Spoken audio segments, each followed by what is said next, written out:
माहूरमध्ये निघाली भव्य कावड यात्रा। विविध हिंदू संघटनेच्या वतीने श्रावण मासाच्या शेवटच्या सोमवारी म्हणजेच दिनांक 18 ऑगस्ट रोजी माहूर शहरात भव्य कावड यात्रेचे आयोजन करण्यात आले होते। या यात्रेचे जागोजागी भक्तिभावाने पूजन करण्यात आल्याने संपूर्ण शहरात भक्तिमय वातावरण पसरले होते। सोमवारी दिगंबर जोशी यांनी स्थानिक कपिलेश्वर मंदिरात महादेवाला सपत्नीक अभिषेक केला। त्यानंतर सकाळी 10 वाजता भारतीय जनता पक्षाचे शहराध्यक्ष नगरसेवक गोपू महामुने व ज्येष्ठ पत्रकार नंदकुमार संतान यांच्या हस्ते विधिवत पूजा केल्यानंतर वाजत गाजत व हर हर महादेव असा प्रचंड जयघोष करीत कावड यात्रेला सुरुवात झाली।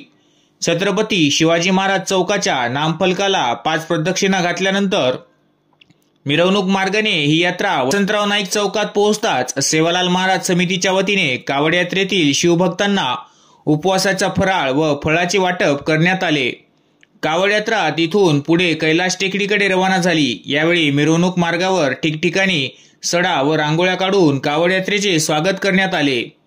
विनोद पाटील सूर्यवंशी, नितेश राठोड, नंदू कोपलवार, जयंत गिरे, बालाजी गेंटलवार, अमित येवतीकर, मंगेश सूर्यवंशी, योगेश परसवाळे, संतोष वर्मा, रवी मुकटे, शिवदत्त परसवाळे, विकी सुने, आशुतोष कुमरे, शैलेश दवने, सुनील सूर्यवंशी, आनंद महाराज मरवाळे, संतोष तामखाने, कालिदास नेताम, सागर येतुजवार, भाजपा महिला मोर्चाच्या तालुकाध्यक्षा पद्मा जयंत गिरे यांच्यासह मोठ्या प्रमाणात शिवभक्त पुरुष व महिलांनी या यात्रेत भाग घेतला होता।